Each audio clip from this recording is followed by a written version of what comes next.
Je m'appelle Joseph. J'ai 45 ans. Et le moment où mon frère a enfoncé le visage de ma fille de 10 ans dans son gâteau d'anniversaire a été le moment où j'ai perdu toute ma famille. Mais avant de vous parler de la conséquence cataclysmique qu'aucun d'eux n'a vu venir et de la façon dont j'ai acheté leur dignité pour exactement $1, je veux que vous me disiez d'où vous regardez dans les commentaires ci-dessous. J'adore voir jusqu'où ces histoires voyagent. Pour comprendre pourquoi j'ai fait ce que j'ai fait, vous devez comprendre le gâteau. Ce n'était pas seulement de la farine, des œufs et du sucre. C'était 3 nuits blanches. C'était ma rédemption. À 35 ans, j'étais ce que mon père, Arthur, appelait le rebut de la famille. Ma femme était décédée 3 ans auparavant, me laissant avec une montagne de dettes médicales et une petite fille nommée Lily, qui avait les yeux de sa mère et un cœur trop fragile pour ce monde. J'avais perdu mon emploi dans un cabinet d'architecture parce que je prenais trop de jours de congé pour m'occuper de ma femme mourante. Pour garder les lumières allumées, je travaillais 60 heures par semaine comme manœuvre sur des chantiers de construction. Mes mains, autrefois habituées à dessiner de délicats plans, étaient maintenant calleuses, gercées et constamment couvertes de poussière de plâtre. Mais pour le 10e anniversaire de Lily, je voulais lui offrir de la magie. Nous n'avions pas d'argent pour un voyage à Disney ou le dernier iPad, alors j'ai utilisé la seule chose qu'il me restait, mon talent. J'ai passé 72 heures à sculpter un château en pâte à sucrer en génoise. C'était une merveille architecturale, structurellement renforcée par des chevilles en chocolat caché, mais la pièce maîtresse était tout en haut. J'avais passé 6 heures à tirer le sucre à la main pour créer une orchidée cristalline parfaite. C'était la fleur préférée de sa mère. Elle avait l'air si réelle que si vous la fixiez assez longtemps, vous auriez juré qu'elle se balançait dans la brise. J'ai murmuré au gâteau avant que nous quittions notre appartement exigu. Maman est toujours avec toi, Lily. Nous sommes arrivés au domaine de mes parents en début d'après-midi. Mon père, Arthur, et ma mère, Eleanor, vivaient dans une vaste maison coloniale qui sentait le vieil argent et le jugement. Ils nous ont à peine remarqués. Ma mère a offert à Lily une étreinte raide, s'inquiétant plus pour son chemisier en soie que pour sa petite fille, tandis que mon père a juste regardé sa montre. « Où est Marcus ?» a grommelé mon père, arpentant le patio. Il a dit qu'il serait là à midi. Marcus, mon frère aîné, l'enfant prodige. Marcus était tout ce que je n'étais pas, du moins aux yeux de mes parents. Il était le PDG de l'entreprise de construction familiale, un poste dont il a hérité, pas qu'il a mérité.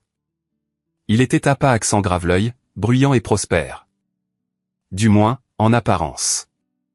Nous avons attendu 2 heures. La glace fondait. Lily était assise tranquillement dans sa robe de fête, tripotant l'ourlet, et essayant de ne pas paraître déçue. Puis nous l'avons entendu, le rugissement agressif d'un moteur. Une Lamborghini Huracan jaune vif a déboulé dans l'allée, dérapant légèrement avant de s'arrêter sur le gravier. Le visage de mon père s'est illuminé comme s'il voyait le Messie. Marcus est sorti, portant un costume qui coûtait plus cher que ma voiture et des lunettes de soleil qui cachaient ses yeux injectés de sang. Il était ivre, à 14 heures un samedi. La fête est arrivée, a crié Marcus, jetant ses clés au voiturier, qui n'était en fait que le jardinier de la famille. Il a titubé vers nous, apportant avec lui l'odeur de scotch cher et de cigares froids. « Tu es en retard ?» ai-je dit, la voix tendue. Lily attendait. Marcus a ri. Un son sec et aboyant. « Détends-toi, Joey. Le temps, c'est de l'argent, et j'en gagne beaucoup. » Contrairement à certains. Il a ébouriffé agressivement les cheveux de Lily, défaisant les tresses que j'avais mis 1 heure à faire. « Joyeux anniversaire, gamine. Tonton Marcus s'est amené lui-même. » C'est ça, le cadeau. Il n'a pas apporté de cadeau. Bien sûr que non. Nous nous sommes rassemblés autour de la table du patio pour la découpe du gâteau. J'ai apporté le chef-d'œuvre. La lumière du soleil a frappé l'orchidée en sucre, la faisant scintiller comme un diamant. Lily a halté, ses mains volant à sa bouche. « Papa » a-t-elle murmuré. « C'est magnifique. » Ma mère a reniflé. « Un peu excessif, n'est-ce pas ? Tout ce sucre. »« C'est impressionnant, Joseph » a admis mon père, bien que cela semblait lui faire mal de le dire. « Tu as toujours été bon en travaux manuels. » Marcus se balançait sur ses pieds, fixant le gâteau avec un ricanement. La jalousie émanait de lui. Il ne pouvait pas supporter que pendant 5 secondes, l'attention ne soit pas sur lui ou sa voiture. On dirait une maison de poupée, a bredouillé Marcus, s'appuyant lourdement sur la table. Tu as fait ça? Sérieusement? Mon Dieu, Joey, ça a l'air si efféminé. Les vrais hommes construisent de vraies maisons. Ils ne jouent pas avec des bonbons. C'est pour ma fille, Marcus, ai-je dit, m'interposant entre lui et Lily. Recule. Oh, le grand homme, a raillé Marcus, protégeant sa petite princesse et son château de fées. Puis c'est arrivé. C'est arrivé si vite, mais dans ma mémoire, ça se déroule au ralenti. Marcus a tendu la main. J'ai cru qu'il allait prendre un morceau de glaçage. Au lieu de cela, sa main s'est projetée et a saisi l'arrière de la tête de Lily. Regardons ça de plus près, a-t-il hurlé. Il a enfoncé son visage avec force. Il ne l'a pas simplement poussé dans la génoise moelleuse. Il a fracassé son visage directement dans l'étage supérieur, droit dans l'orchidée en sucre cristallisé et durci. Crac. Le son n'était pas celui du gâteau qui se brisait. C'était le son des éclats de sucre, tranchant comme du verre, se brisant contre l'os et la peau. Lily n'a pas crié immédiatement. Il y a eu une seconde de silence total. Puis elle a retiré sa tête. Le château était démoli, mais cela n'avait pas d'importance. Le sang coulait sur le visage de Lily. Les éclats de sucre avaient agi comme des shrapnels. Un gros morceau lui avait ouvert la joue juste sous l'œil. Un autre était incrusté dans son front. Le glaçage blanc est devenu rouge instantanément. Puis est venu le cri. Un son de pure terreur et de douleur qui a déchiré mon âme en deux. Oups, a gloussé Marcus. Il a vraiment gloussé. On dirait un clown. Regardez-la. Joyeux anniversaire. Un voile rouge a envahi ma vision. Je n'ai pas réfléchi. Je n'ai pas calculé. J'ai juste réagi. J'ai bondi par-dessus la table, faisant tomber le gâteau en ruine sur les dalles de pierre. Mon poing a heurté la mâchoire de Marcus avec la force de 10 ans de rage refoulée. Il a été projeté en arrière, s'écrasant dans les rosiers primés de ma mère. Ses lunettes de soleil ont volé, révélant ses yeux écarquillés et choqués. Il a reculé en rampant, ressemblant à un rat effrayé. Espèce de fou, a hurlé ma mère, mais elle n'a pas couru vers Lily. Elle a couru vers Marcus. Elle s'est agenouillée dans la terre, époussetant les pétales de rose de son costume. Marcus, chéri, ça va? Il t'a fait mal? Oh, mon Dieu, ton costume. Je tenais Lily, pressant une serviette sur sa joue pour arrêter le saignement. Elle tremblait, sanglotant contre ma poitrine. Papa, ça fait mal. Ça fait mal. Comment oses-tu? A tonné la voix de mon père. Arthur se tenait au-dessus de moi, le visage violet de rage. Comment oses-tu mettre la main sur ton frère pour un stupide morceau de gâteau? Je l'ai regardé, du sang sur ma chemise. Le sang de ma fille. Il l'a blessé, papa. Regarde son visage. Il lui a fracassé le visage contre du sucre en verre. C'était une blague, a rugi mon père. C'était une farce d'anniversaire. Mais toi. Tu es violent. Tu as toujours été jaloux de lui. Jaloux de son succès, jaloux de sa voiture, jaloux qu'il soit 2 fois l'homme que tu ne seras jamais. Il est ivre, ai-je craché. Et il est un danger pour un enfant. Il est le PDG de cette famille, Arthur a pointé un doigt tremblant vers le portail. Sors. Sors de ma maison. Avec plaisir, ai-je dit, soulevant Lily dans mes bras. Et ne reviens pas, a crié mon père derrière moi. N'ose pas remettre les pieds sur cette propriété avant d'être prêt à te mettre à genoux et à t'excuser auprès de ton frère pour l'avoir embarrassé. Je me suis arrêté au bord de l'allée. Je les ai regardés. Ma mère époussetait Marcus, le cajolant comme s'il était la victime.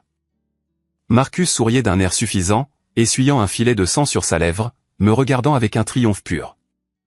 Mon père se tenait là comme une statue du jugement. Je ne m'excuserai pas, ai-je dit, ma voix dangereusement calme. Et Arthur, tu viens de perdre le seul fils qui se souciait vraiment de toi. J'ai mis Lily dans ma berline cabossée. En partant, j'ai vu Marcus donner un coup de pied dans les restes du gâteau, les envoyant dans l'herbe. Je ne le savais pas alors, mais c'était le début de la fin pour eux et le début d'un long et sombre chemin pour moi. Les lumières de la salle d'urgence étaient d'un blanc aveuglant. Elles bourdonnaient avec un faible son électrique qui semblait forer directement dans mon crâne. Lily était assise sur la table d'examen, ses petites jambes pendantes, se balançant nerveusement d'avant en arrière. Le médecin, une femme gentille aux yeux fatigués, a terminé de poser le dernier point de suture sur la joue de Lily. 3 points de suture, 3 fils noirs tissés à travers la peau tendre de ma fille de 10 ans. Ça laissera une cicatrice, a dit doucement le médecin en retirant ses gants en latex. C'est une coupure irrégulière.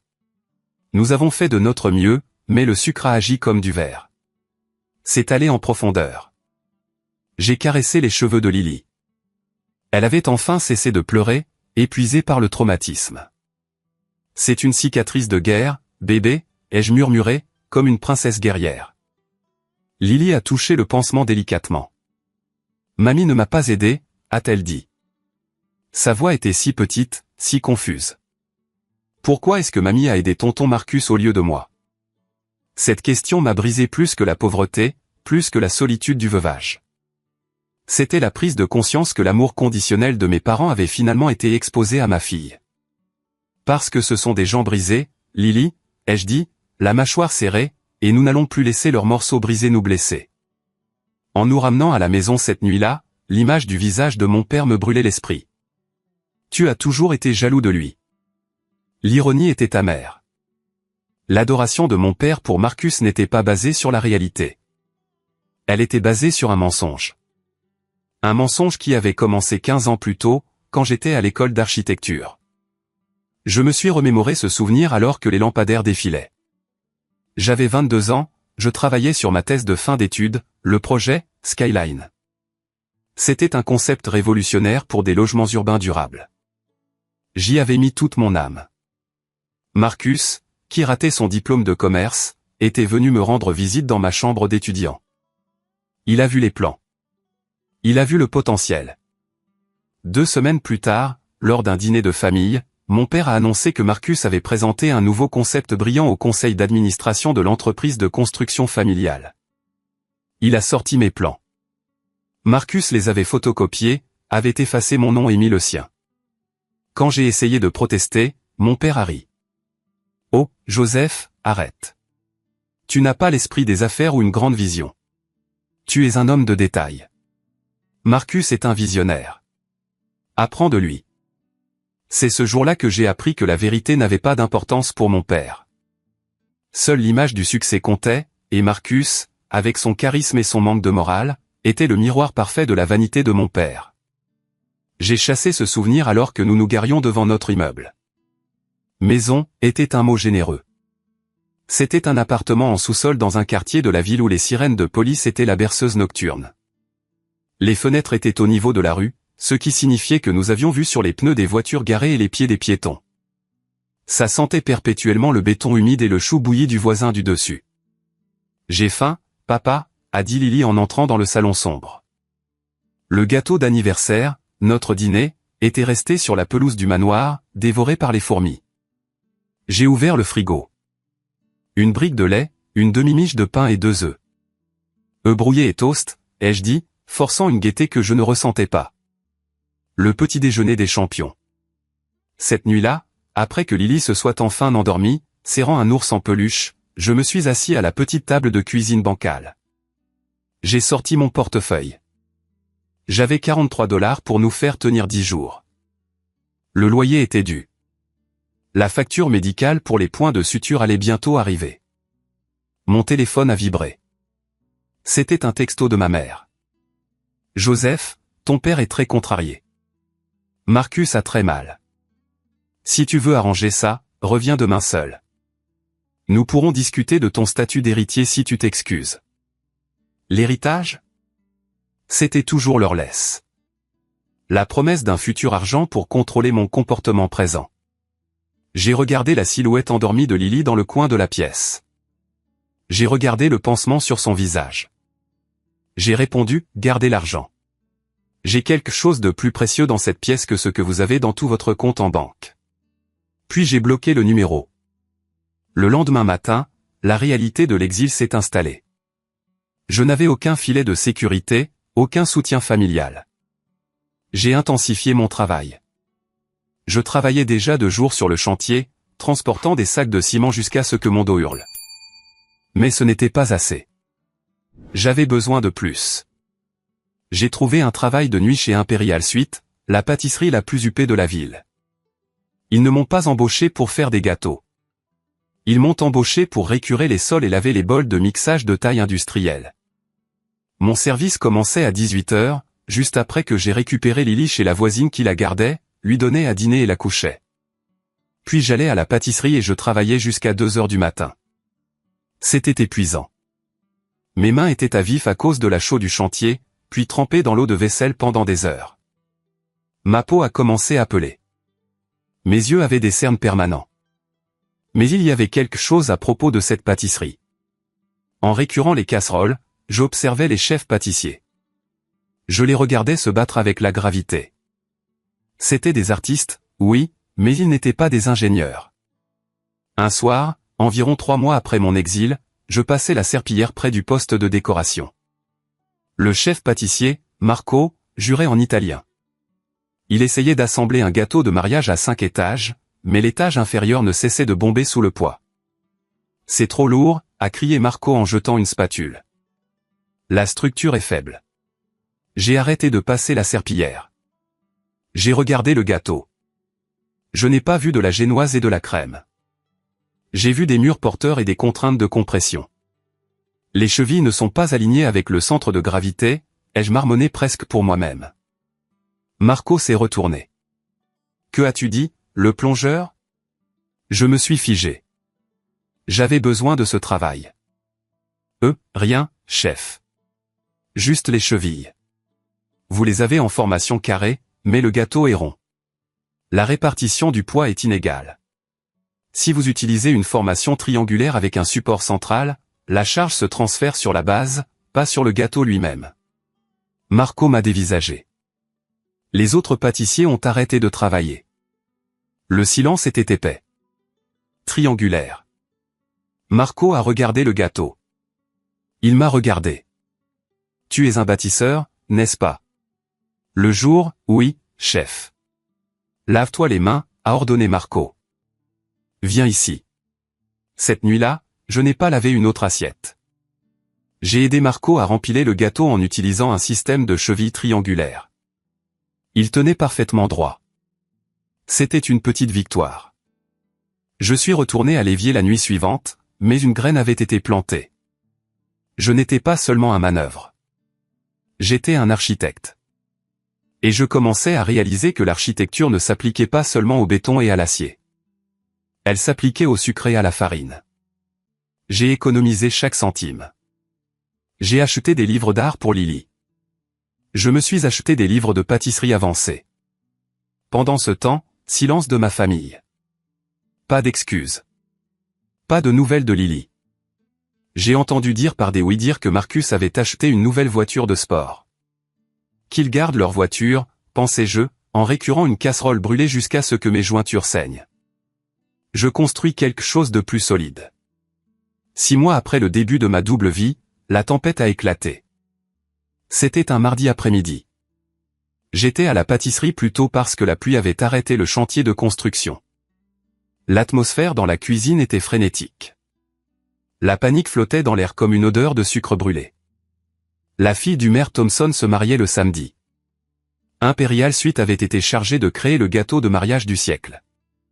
Il devait s'agir d'une réplique de 2 mètres de haut de la cathédrale Notre-Dame, mais le désastre avait frappé. Le chef Marco, la seule personne capable d'exécuter la structure, avait glissé sur un sol mouillé 1 heure auparavant. Il s'était cassé le bras droit et s'était déboîté l'épaule. Elena, la propriétaire de la pâtisserie, une femme féroce d'une 60aine d'années qui terrifiait tout le monde, faisait les 100 pas, parlant rapidement dans son téléphone. « Je ne peux pas annuler, Marco. C'est le maire. Nous perdrons le contrat. On nous poursuivra en justice. » Elle a raccroché violemment et a regardé l'équipe de jeunes pâtissiers terrifiés. Qui peut finir la structure? Qui sait comment suspendre les arcs-boutants pour qu'ils ne s'effondrent pas? Les pâtissiers ont regardé leurs pieds. Ils pouvaient faire de délicates fleurs à la poche à douille, mais ils ne comprenaient pas la physique. La structure que Marco avait commencé penchait dangereusement vers la gauche. C'était un cauchemar structurel. J'étais debout près de l'évier, tenant un tampon à récurer. J'ai regardé le plan du gâteau épinglé au mur. Il était défectueux. Le design de Marco reposait sur des supports internes rigides qui se casseraient si le gâteau se tassait. Il fallait un système de suspension flexible. Mon cœur battait la chamade contre mes côtes. C'était le moment. Je peux le réparer, ai-je dit. Ma voix était plus forte que je ne l'avais prévu. Le silence s'est fait dans la cuisine. Elena a tourné son regard perçant vers moi. Vous, le plongeur? J'étudiais l'architecture, ai-je dit en m'avançant, essuyant mes mains mouillées sur mon tablier, et je travaille dans la construction. Je connais les structures porteuses. Le design de Marco est rigide. Le gâteau va se tasser et fissurer la pâte à sucre. Il vous faut une structure interne basée sur la tension. Elena a regardé la structure penchée, puis m'a regardé. Elle n'avait rien à perdre. Vous avez 2 heures, a-t-elle dit, sa voix comme de la glace. Si vous ruinez mes ingrédients, je le déduirai de votre salaire pour les 10 prochaines années. Je n'ai pas perdu une seconde. J'ai attrapé les tuyaux en PVC et les chevilles en bois. Je n'ai pas abordé cela comme un pâtissier. Je l'ai abordé comme un constructeur. J'ai créé un système en porte-à-faux pour les arcs-boutants. J'ai utilisé du chocolat noir fondu, qui durcit comme du ciment, pour souder les joints, les renforçant avec du fil de qualité alimentaire. J'ai travaillé en transe. Mes mains, habituellement maladroites de fatigue, étaient stables. J'ai ressenti la même montée d'adrénaline que je ressentais à l'école d'architecture. Je construisais. Je créais. À la fin des 2 heures, le squelette de la cathédrale se tenait rigide et parfait. J'avais même recalculé la répartition du poids pour les étages supérieurs. C'est prêt pour la génoise, ai-je dit en reculant. Elena a fait le tour de la structure. Elle l'a poussé doucement. Elle n'a pas vacillé. Elle l'a poussé plus fort. Elle a tenu bon. Elle m'a regardé. M'a vraiment regardé pour la première fois. Où avez-vous appris à faire ça? Mon frère construit des maisons qui s'effondrent, ai-je dit, un sourire sombre effleurant mes lèvres. J'ai appris à construire des choses qui tiennent debout. Nous avons fini le gâteau. Une fois la pâte à sucre appliquée et les détails peints, c'était à couper le souffle. Ce n'était pas juste de la nourriture. C'était de l'art. Le maire Thompson était ravi. Le mariage fut un triomphe. Le lundi, Elena m'a appelé dans son bureau. Je pensais que j'allais avoir des ennuis pour avoir outrepassé mes fonctions. Posez ce tablier, Joseph, a-t-elle dit en désignant une chaise. Vous avez fini de laver la vaisselle. Mon estomac s'est noué. Madame Elena, j'ai besoin de ce travail. J'ai une fille. Je ne vous licencie pas, idiot, a-t-elle lancé, bien que ses yeux fussent chaleureux. Je vous promeux. Je crée un nouveau poste, pâtissier structurel. Vous vous occuperez de l'ingénierie de toutes nos grandes commandes, et vous aiderez à les concevoir. Elle a fait glisser un morceau de papier sur le bureau. C'était un contrat. Le salaire était 3 fois supérieur à ce que je gagnais sur le chantier et au travail de plongeur combiné. Vous avez des mains en or, Joseph, a-t-elle dit doucement. Ne les gaspillez pas à nettoyer les dégâts des autres. J'ai fixé le chiffre sur le papier. J'ai pensé à la chambre en sous-sol de Lily. J'ai pensé à la voiture avec le voyant moteur allumé. J'ai pensé au texto de ma mère m'offrant des miettes. J'ai signé le papier. Ce fut le tournant. J'ai quitté le chantier le lendemain. Au cours des 5 années suivantes, je n'ai pas seulement travaillé pour Elena. J'ai révolutionné l'industrie. J'ai combiné mes connaissances en architecture avec la pâtisserie. Nous avons créé des gâteaux qui défiaient la gravité, des étages flottants, des châteaux rotatifs, des gratte-ciel comestibles. Finalement, Elena a voulu prendre sa retraite. Elle m'a proposé de me vendre la marque, mais j'avais une autre idée. Je voulais commencer quelque chose de nouveau, quelque chose qui honorerait les 2 femmes les plus importantes de ma vie. J'ai lancé JNL Structure, Joseph et Lily. Nous nous adressions à l'ultra-élite, aux milliardaires de la tech, à la royauté, aux célébrités. S'ils voulaient un gâteau qui ressemblait à un moteur en état de marche ou à une statue grandeur nature, ils venaient chez JNL. J'ai acheté un Penthouse en ville. Lily est allée dans la meilleure école privée. Je conduisais une voiture modeste, mais j'avais un chauffeur pour les réunions avec les clients. Je bâtissais un empire. Pendant ce temps, je gardais un œil sur ma famille. Ce n'était pas difficile. Ils étaient toujours dans les nouvelles économiques locales, mais pour les mauvaises raisons. Les poursuites s'accumulent pour l'entreprise de construction familiale. Violation de sécurité sur un site local. Marcus était en train de couler l'entreprise. Il prenait des raccourcis, utilisait des matériaux bon marché et menait un style de vie que l'entreprise ne pouvait pas supporter. Mon père, aveuglé par son favoritisme, blâmait l'économie, le gouvernement, les travailleurs, tout le monde sauf son enfant prodige. J'ai attendu. Je savais que la structure était pourrie. Et comme tout mauvais bâtiment, ce n'était qu'une question de temps avant qu'elle ne s'effondre. 10 ans. Une décennie, c'est long. Assez de temps pour qu'une cicatrice sur le visage d'une fille s'estompe en une fine ligne blanche et assez de temps pour qu'une dynastie s'écroule. J'étais dans mon bureau au 40e étage, regardant la ligne d'horizon de la ville. Le groupe JNL s'était développé. Nous ne faisions plus seulement des gâteaux. Nous nous étions lancés dans l'organisation d'événements et, ironiquement, dans la conception architecturale de boutiques. J'avais reconquis mon rêve originel, financé par le sucre et la farine. Lily avait 20 ans maintenant, elle étudiait l'histoire de l'art en Europe. Elle était heureuse, confiante et farouchement indépendante. Elle se souvenait à peine de l'appartement en sous-sol, mais elle n'a jamais oublié l'oncle qui l'a blessée. Nous ne parlions jamais d'eux. Mon interphone a sonné. Monsieur, il y a une madame Rebecca qui demande un rendez-vous. Elle dit que c'est urgent. Elle n'a pas de réservation. Rebecca, la femme de Marcus. Je ne l'avais pas vue depuis 10 ans. Je me souvenais d'elle comme d'une femme calme et timide qui semblait se ratatiner chaque fois que Marcus entrait dans une pièce. Faites-la entrer, ai-je dit. Quand la porte s'est ouverte, je l'ai à peine reconnue. Elle avait l'air épuisée. Ses vêtements de marque avaient quelques saisons de retard, et elle avait l'énergie frénétique d'un animal piégé. Joseph, a-t-elle soufflé, serrant un grand portefeuille en cuir. Merci de me recevoir. Mon Dieu, regarde cet endroit. Asseyez-vous, Rebecca, ai-je dit, restant derrière mon bureau. Comment va la famille? Elle a ri. Un son amer et déchiqueté. La famille? La famille est un navire qui coule, Joseph. Et les rats se mangent entre eux. Elle a claqué le portefeuille sur mon bureau. Je divorce. J'ai déposé la demande hier.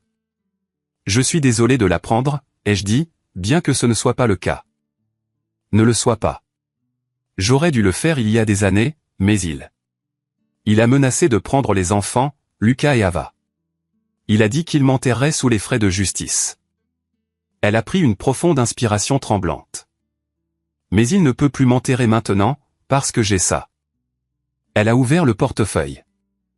Il était plein de documents financiers, de copies de registres, de virements bancaires et de mets. Qu'est-ce que c'est? La preuve, a-t-elle dit. Marcus détourne de l'argent de l'entreprise depuis 7 ans. Il a siphonné près de 4 millions de dollars. Il a créé des sociétés écrans, de faux fournisseurs. Tout est là. Il a utilisé l'argent pour acheter les voitures, les vacances, les dettes de jeu. J'ai feuilleté les pages. C'était bâclé, arrogant. Marcus se croyait intouchable. Pourquoi m'apporter ça? Ai-je demandé en levant les yeux. Pourquoi pas à la police? Parce que si je vais à la police, les actifs de l'entreprise sont immédiatement gelés. Les banques saisiront tout. Il ne restera rien pour les fonds d'études de mes enfants. Rien pour que je puisse recommencer ma vie. Elle s'est penchée en avant, les yeux désespérés. Je sais que l'entreprise cherche un acheteur, un investisseur privé pour reprendre la dette et éviter la faillite. Ils sont désespérés. Ils ont une réunion avec une société de capital risque appelée Omicron Holdings demain. J'ai souri. Je sais. Je suis propriétaire d'Omicron Holdings. Les yeux de Rebecca se sont écarquillés. Vous? C'est une société écran que j'ai créée pour les acquisitions, ai-je expliqué. Je rachète leurs dettes depuis 18 mois. Rebecca, je suis actuellement leur plus grand créancier. Elle s'est rassise, stupéfaite. Vous aviez prévu ça. Je m'y suis préparé, ai-je corrigé. Il y a une différence. Si vous achetez l'entreprise, a dit Rebecca, sa voix tremblante, qu'arrive-t-il à Marcus? Il va en prison, ai-je dit calmement. Ces documents que vous m'avez apportés, c'est le clou dans son cercueil. Mais je vais vous proposer un marché, Rebecca. Vous me donnez votre pleine coopération, et je créerai un fonds en fiducie pour Lucas et Ava. Ils ne souffriront pas des péchés de leur père. Je ne laisserai pas une autre génération d'enfants être blessés par cet homme. Des larmes coulaient sur son visage. Merci. C'est tout ce que je voulais. Je veux juste que mes enfants soient en sécurité. Une dernière chose, ai-je dit en fermant le dossier. Mon père est-il au courant? Rebecca a baissé les yeux. C'est le pire, Joseph. Arthur, il sait depuis 2 ans. Il a surpris Marcus en train de transférer des fonds, mais au lieu de l'arrêter, il l'a aidé à le couvrir. Il a hypothéqué la maison, la grande maison, pour boucher les trous dans les comptes afin que le conseil d'administration ne le découvre pas. Il a sacrifié sa propre retraite pour protéger son enfant prodige.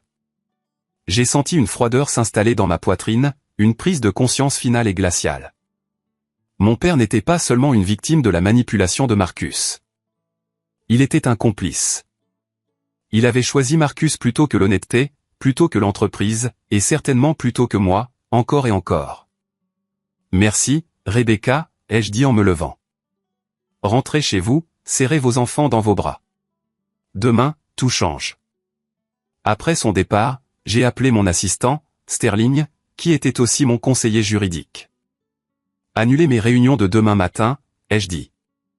Et appelez la société de transport. J'ai besoin d'une dépanneuse au 500 Oak Street à 9h précises. Une dépanneuse, monsieur? Oui. Et faites amener la Rolls-Royce. Je vais à une réunion. J'ai regardé les documents une dernière fois. Les chiffres étaient en noir et blanc, mais tout ce que je voyais était rouge. Le rouge du gâteau, le rouge du sang. Il était temps de recouvrer la dette. L'air du matin était vif. J'étais assis à l'arrière de la Fantôme, regardant les rues familières défiler.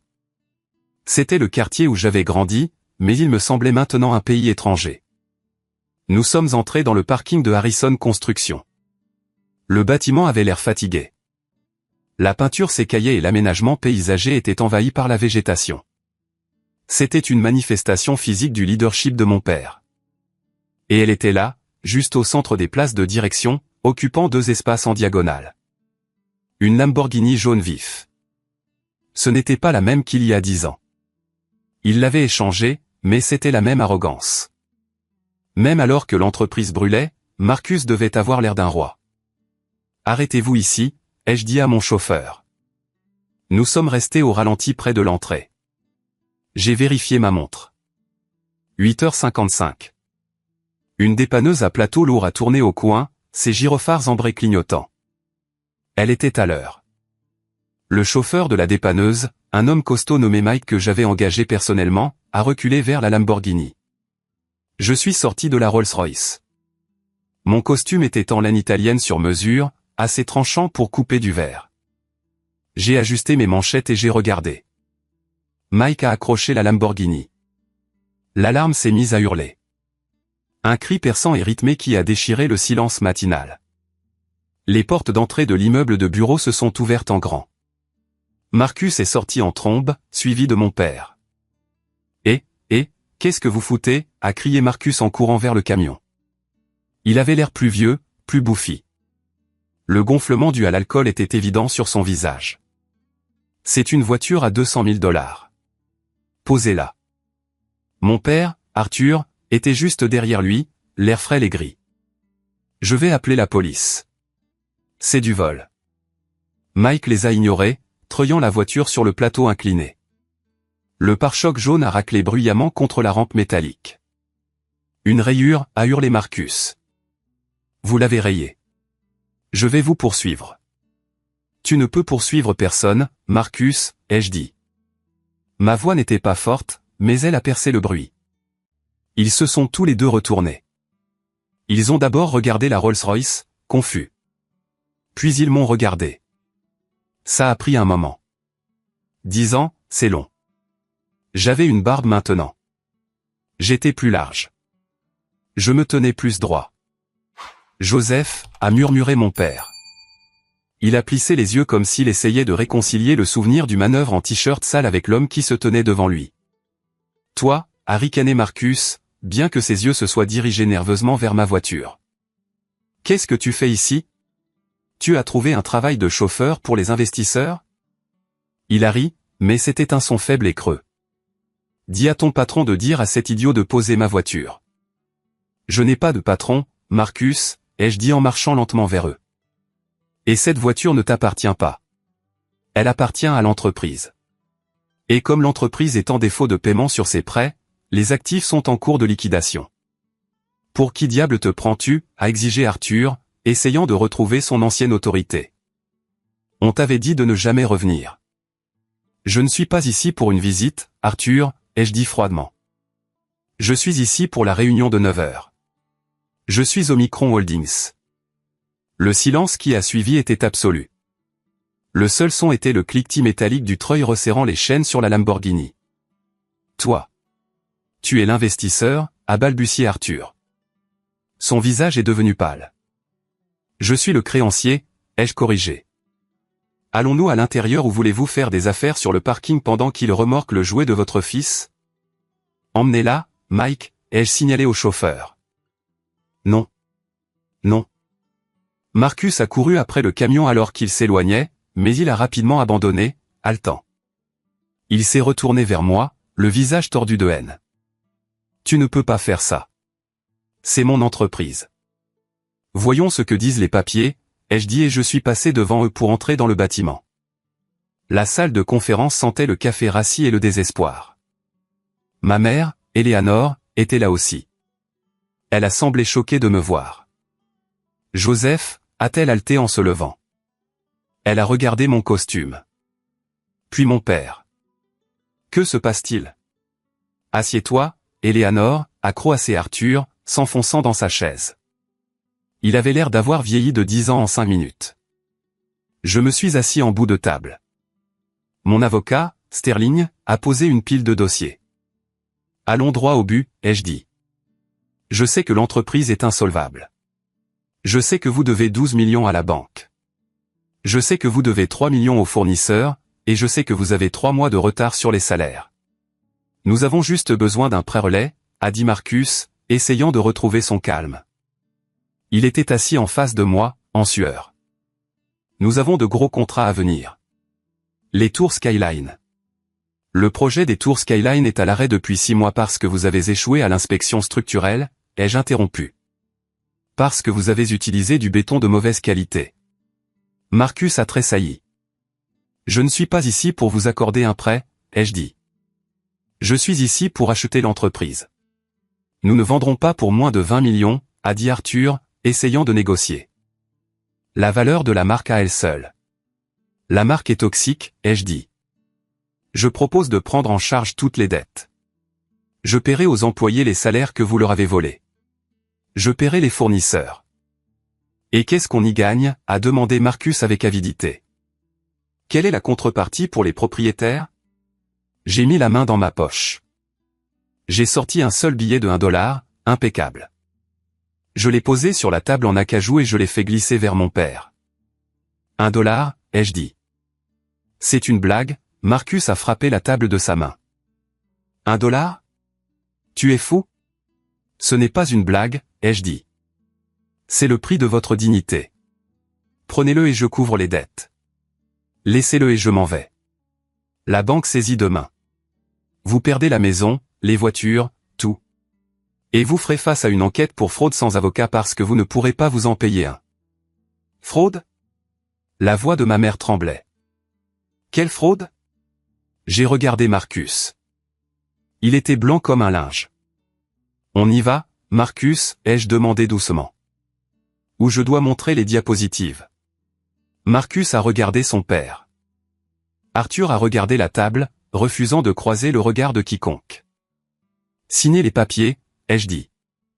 Joseph, s'il te plaît, a plaidé ma mère. Nous sommes une famille. Une famille? J'ai ri. C'était un son froid. Une famille, ce sont les gens qui vous protègent. Vous l'avez regardé fracasser le visage de ma fille contre des éclats de verre et vous vous êtes inquiété pour son costume. Ne me parlez pas de famille. J'ai tapoté le billet d'$1. $1 pour tout.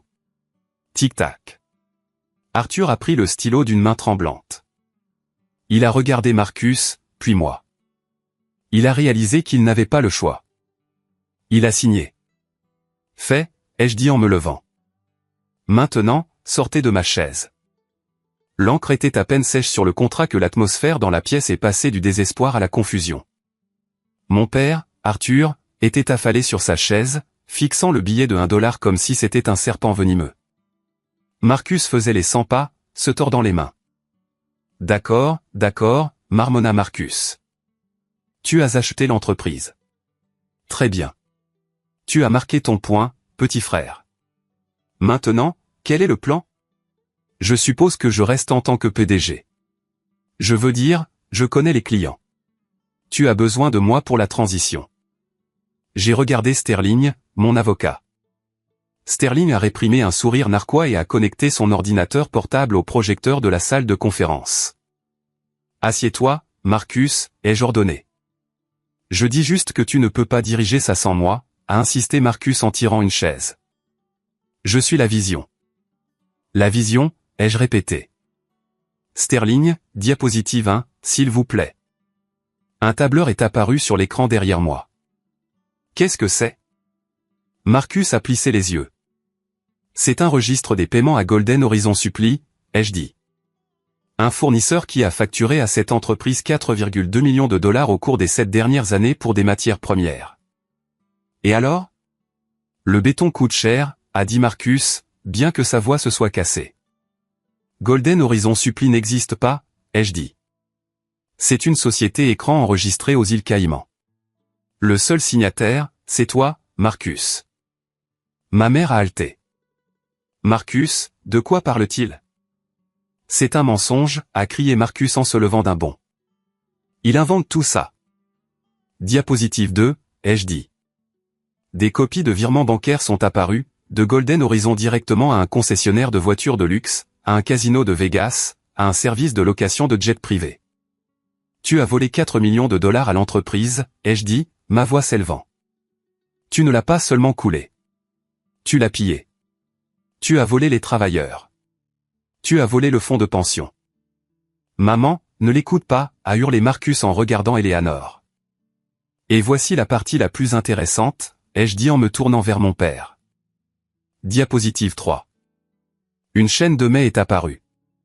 Elle datait d'il y a 2 ans. De Papa Arthur à Marcus. Sujet, l'audit. Marcus. Les auditeurs posent des questions sur les factures Horizon. J'ai déplacé $500 000 des comptes de retraite pour combler le trou. Règle ça. Si ta mère découvre que nous sommes ruinés, ça la tuera. Arrête d'acheter des voitures. La pièce est devenue silencieuse comme la mort. Ma mère a lentement tourné la tête vers mon père. Son visage était un masque d'horreur. Arthur, a-t-elle murmuré. Tu savais. Tu savais qu'il volait. Tu as pris notre argent de retraite? Arthur ne pouvait pas parler. Il a juste baissé la tête. Tu as hypothéqué la maison, ai-je dit en regardant ma mère.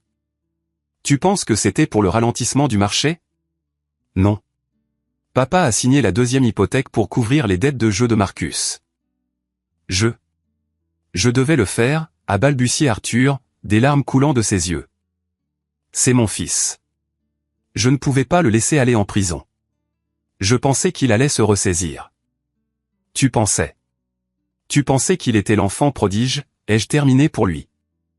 Tu as misé sur le mauvais cheval, papa. Tu as passé ta vie à me dire que j'étais le raté parce que Marcus a volé mes plans à l'université. Oui, je savais ça aussi.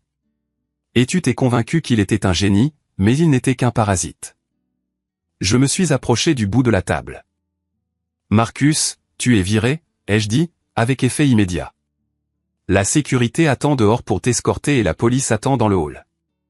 J'ai transmis toutes ces preuves au procureur. La police? Les genoux de Marcus ont flanché. Il s'est agrippé à la table pour se soutenir.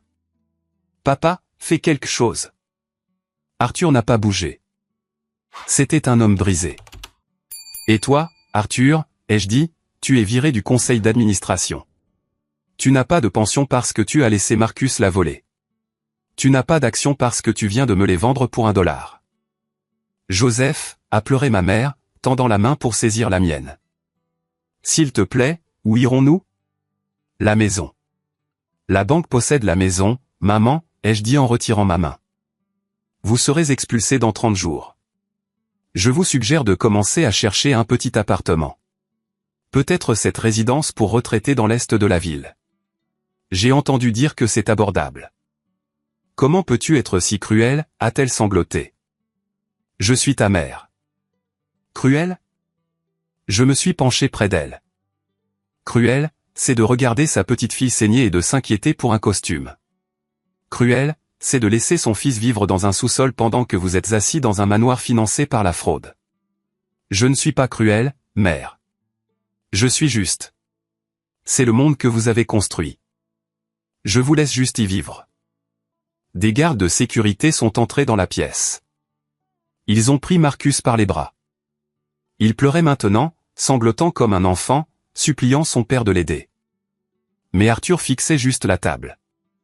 Alors qu'il traînait Marcus dehors, je me suis tourné vers mes parents une dernière fois.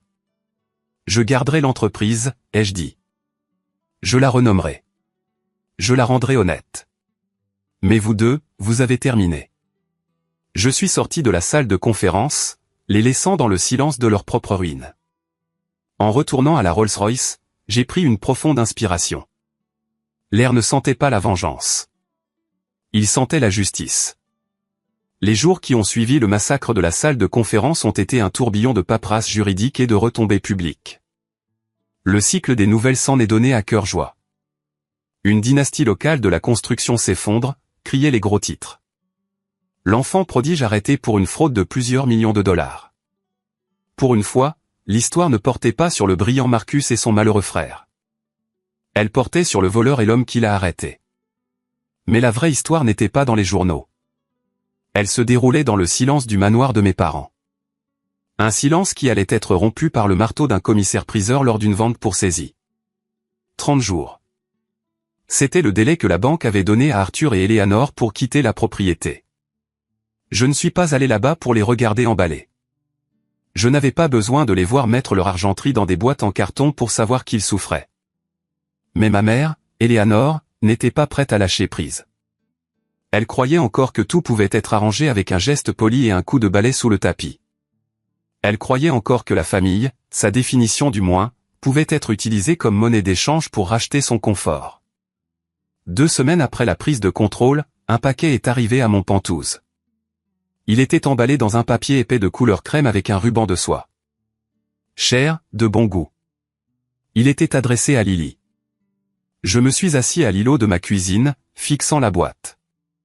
Lily était à l'université, donc j'étais le gardien. J'ai coupé le ruban avec un couteau à steak. À l'intérieur, nichée dans des couches de papier de soie, se trouvait une robe. C'était une robe de créateur, en soie bleu pâle, brodée à la main. L'étiquette de prix avait été laissée intentionnellement, j'en suis sûr. $2000. Glissée dans les plis de la soie se trouvait une lettre sur le papier à lettres personnelles de ma mère. Très chère petite fille, j'ai vu ceci et j'ai pensé à toi. C'est assorti à tes yeux. Je sais que les choses sont compliquées en ce moment, mais ton grand-père et moi, vous nous manquez terriblement. Nous déménageons dans un endroit plus petit et nous aurions vraiment besoin d'aide pour les frais de transition. Peut-être pourrais-tu parler à ton père. Il t'écoute. Nous voulons juste redevenir une famille. Amour, mamie. J'ai senti une vague de bile me monter à la gorge. Elle ne s'excusait pas. Elle ne demandait pas pardon pour les années de négligence ou pour avoir favorisé le fils qui les a volés à l'aveuglette. Elle essayait de soudoyer ma fille avec une robe pour atteindre mon portefeuille. Elle utilisait Lily comme un pion, tout comme Marcus avait utilisé son visage comme accessoire pour une blague. Je n'ai pas brûlé la robe. Ça aurait été trop émotionnel. Je devais être chirurgical. Je suis allé à mon coffre-fort. J'ai fouillé dans mes vieux dossiers, ceux que j'avais gardés des années d'exil. J'ai trouvé ce que je cherchais. C'était un morceau de papier jauni et froissé. La facture des urgences d'il y a 10 ans. Patient, Lily. Procédure, réparation de lacération, faciale. Coût, 1200 $. J'avais payé cette facture en sautant des repas pendant un mois. J'ai plié la facture. J'ai remis la robe dans la boîte. J'ai ajouté la facture par-dessus la soie. Puis j'ai écrit une note de ma part. Mère, tu ne peux pas utiliser la soie pour couvrir la cicatrice que ton fils a créée. Tu as ignoré cette facture il y a 10 ans. Maintenant, tu ne peux pas te permettre la robe. Ne contacte plus ma fille. Si tu le fais, l'allocation mensuelle que j'ai gracieusement décidé de ne pas annuler disparaîtra. Profite bien de la maison de retraite. J'ai scellé la boîte et l'ai fait retourner par un coursier dans l'heure. Ce fut la dernière fois que ma mère a essayé de me manipuler. Le silence qui a suivi a été la première véritable paix que j'ai ressentie en une décennie. Mais faire table rase ne consistait pas seulement à punir les coupables. Il s'agissait de protéger les innocents. Quelques jours plus tard, j'ai rencontré Rebecca dans un café tranquille près du parc. Elle avait l'air différente. La terreur avait disparu de ses yeux, remplacée par un soulagement las. Elle tenait les mains de ses 2 enfants, Lucas, 8 ans, et Ava, 6 ans. Ils ressemblaient à Marcus. Ils avaient sa mâchoire, ses cheveux, mais ils n'avaient pas sa cruauté. C'étaient juste des enfants, confus de savoir pourquoi papa ne rentrait pas à la maison et pourquoi il devait déménager. Merci d'être venu, Joseph, a dit Rebecca en me tirant une chaise. Je tiens mes promesses, Rebecca, ai-je dit. J'ai fait glisser une enveloppe épaisse sur la table. Qu'est-ce que c'est, a-t-elle demandé. J'ai liquidé la Lamborghini, ai-je dit, et j'ai vendu la résidence d'été que Marcus a achetée avec les fonds détournés. Légalement, cet argent appartient à l'entreprise, ce qui signifie qu'il m'appartient. Elle a baissé les yeux, honteuse. Je sais, il l'a volé. J'ai pris cet argent, ai-je continué, et j'ai créé un fonds en fiducie irrévocable pour Lucas et Ava. Il couvre leur éducation, leurs soins de santé et leurs frais de subsistance jusqu'à leurs 25 ans. L'allocation est généreuse. Vous n'aurez pas à lutter. Rebecca a ouvert l'enveloppe. Elle a vu les chiffres et a haleté, sa main volant à sa bouche. Des larmes ont immédiatement rempli ses yeux. Joseph, pourquoi? Après tout ce que Marcus t'a fait. Ce sont ses enfants. J'ai regardé les enfants. Lucas dessinait sur une serviette. Ava mangeait un cookie. Ce sont ses enfants, ai-je convenu. Mais ce sont aussi tes enfants. Et ils sont de mon sang. Mon père m'a puni pour des péchés que je n'avais pas commis. Il a puni Lily parce qu'il ne m'aimait pas. Je brise ce cycle, Rebecca. Les péchés du père s'arrêtent ici. Je me suis penché plus près. Mais il y a une clause stricte dans la fiducie. N'importe quoi, a-t-elle dit. Marcus ne pourra jamais en toucher un centime. Pas pour une caution, pas pour un avocat, pas pour un paquet de cigarettes. S'il accède à cet argent, le fonds est dissous et va à une œuvre de charité. Comprenez-vous?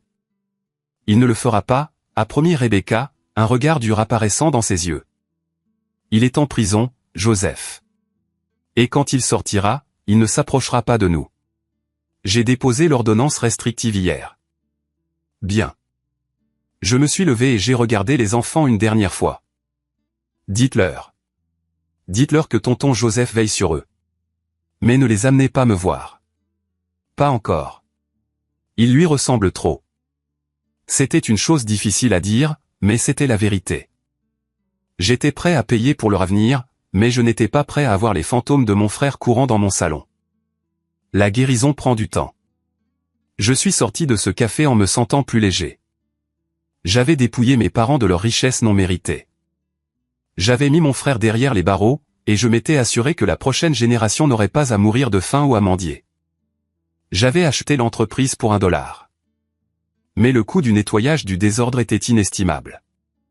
5 ans plus tard, l'air du soir sur la terrasse sur le toit de la tour JNL était chaud et sentait le jasmin et la pluie de la ville. En dessous de nous, la ville était une grille de lumière dorée, un circuit imprimé vivant et respirant d'énergie. Mais ici, c'était un sanctuaire. C'était le 21e anniversaire de Lily. Les invités se mêlaient, un mélange de ses amis de l'université, de mes partenaires commerciaux et du personnel de la pâtisserie qu'il avait vu grandir. Il y avait des rires, le tintement des verres en cristal et un groupe de jazz qui jouait doucement dans un coin. Mais tous les yeux étaient tournés vers le centre de la terrasse. J'avais construit un autre gâteau. Celui-ci n'était pas un château. C'était un jardin. C'était un chef-d'œuvre à 5 étages qui ressemblait à une vigne en spirale. Et recouvrant chaque centimètre carré, il y avait des orchidées en sucre. Des centaines d'entre elles, blanches, violettes, tachetées, roses vifs. Mais cette fois, les orchidées n'étaient pas fragiles. J'avais utilisé une nouvelle technique que j'avais développée, fusionnant le sucre avec une trace de gomme comestible pour les rendre flexibles, résilientes. On pouvait les plier, mais elles ne se cassaient pas. Lily s'est approchée du gâteau. C'était une femme maintenant, grande, gracieuse, avec une confiance qui rayonnait d'elle. Elle terminait son diplôme d'ingénieur en structure, suivant mes traces, mais avec un sens du design qui surpassait même le mien. Elle portait une robe d'un bleu nuit profond, qu'elle avait achetée avec son propre argent de son salaire de stage. Elle a passé doucement un doigt sur l'un des pétales de sucre. Elle n'a pas tressailli. Il n'y avait aucune peur dans ses yeux, seulement de l'appréciation. C'est une perfection structurelle, papa, a-t-elle dit en me souriant. Le porte-à-faux du 3e étage.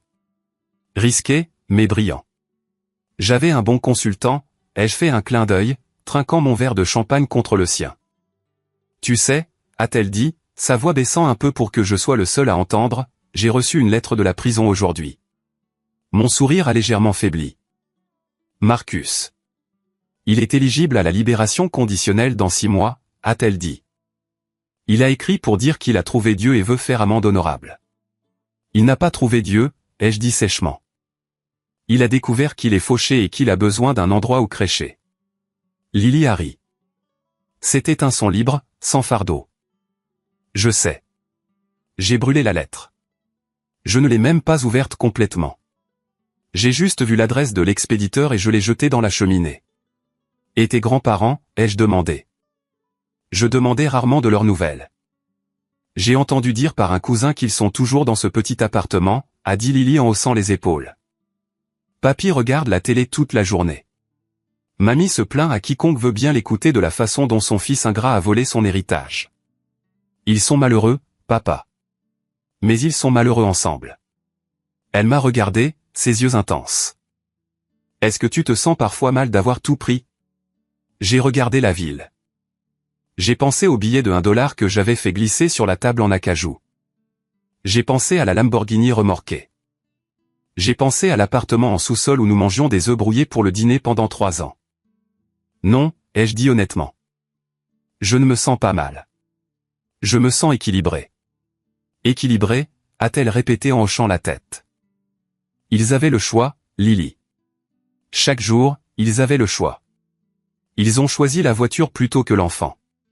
Ils ont choisi le mensonge plutôt que la vérité. Tout ce que j'ai fait, c'est leur tendre un miroir.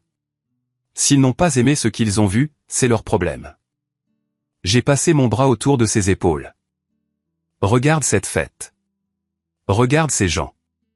Sterling est là-bas, il danse mal. Elena est sortie de sa retraite juste pour glacer ce gâteau. Rebecca t'a envoyé une carte. C'est ça, une famille. Les gens qui sont présents, a dit Lily. Exactement. Le sang de l'alliance est plus épais que l'eau de l'utérus. Les gens citent ça mal tout le temps. Ils pensent que ça veut dire que la famille passe avant tout. En réalité, ça signifie que les liens que vous choisissez de créer, le sang versé ensemble au combat ou dans l'épreuve, sont plus forts que la biologie aléatoire de la naissance. Nous avons versé un peu de sang, a dit Lily en touchant inconsciemment la fine ligne blanche, presque invisible, sur sa joue. Et nous en avons construit une forteresse, ai-je répondu. J'ai tapoté mon verre avec une cuillère. Le brouhaha s'est calmé. Un discours, a crié quelqu'un. J'ai regardé la foule. J'ai regardé ma fille, debout, grande et intacte, face à la ligne d'horizon. Je n'ai pas de long discours, ai-je dit, ma voix portant clairement dans l'air nocturne. J'ai juste un toast. J'ai levé mon verre. Aux choses qui se brisent, ai-je dit. Et aux mains qui sont assez fortes pour les reconstruire, meilleures qu'avant. aux architectes de nos propres vies. Et à ma fille, Lily, la structure la plus solide que je connaisse. À Lily, a acclamé la foule. Alors que la musique reprenait et que le gâteau était coupé, avec un vrai couteau cette fois et avec joie au lieu de méchanceté, j'ai pris du recul. J'ai réalisé quelque chose à ce moment-là. Mon père m'avait mis à la porte parce qu'il pensait que j'étais faible. Il pensait que parce que je travaillais avec mes mains, parce que je me souciais des détails, parce que j'aimais un art efféminé comme la pâtisserie, je n'étais pas un homme. Mais il avait tort. Il faut un homme pour construire un gratte-ciel, mais il faut un père pour construire un foyer à partir de rien. Il faut de la force pour frapper un tyran, mais il faut du pouvoir pour démanteler son monde entier sans lever le petit doigt. J'avais gagné non pas parce que j'avais l'argent ou l'entreprise ou la Rolls-Royce. J'avais gagné parce que ma fille souriait. J'ai pris une bouchée du gâteau. Il était sucré, avec une pointe de vanille et de résilience. Il avait le goût de la victoire. Personaje, no. Reciclaje, características. Tampoco es características. Ah. ¿Y la barra de habilidades tiene una tecla asignada o son habilidades? ¡Canelita! Vecino, Dime. ¿Qué pasó? creo que me morí, mano. Me morí muy ¿Cómo estúpida, hago eso? vecino. ¿Moriste muy lejos? Se Te sale supone la que marca. se quiere experiencia. No, Y dice crear Ah, no. uno. el diablo, vine Puta. rápido. Creamos Muy solo el rápido, código, lo llamaremos. pero Los pollitos pío pío. Recordante Cuando que tiene era. hambre y cuando tiene Chao, frío. vino. Ahora te voy a poner pollitos. Ya. Dale, chau. Dale. Invitar al ¿Qué jugador. fue? Bien, Meli, ahí está, invitar Meli, listo, ya te invité. Ahí está. Acepté. Me Invi- quiero- Oye, Invítalos a todos. Jared, deja de ser furro. Ahora tengo lentes. ¿Qué? Tengo lentes, pero creo que no los sé ocupar. ¿Algún problema con los furros?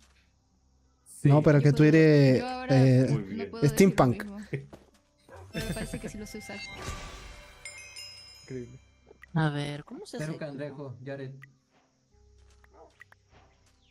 A ver. Da un poco de ese chocolate. Y me dio una flor. Meli, invitamos a Sarai.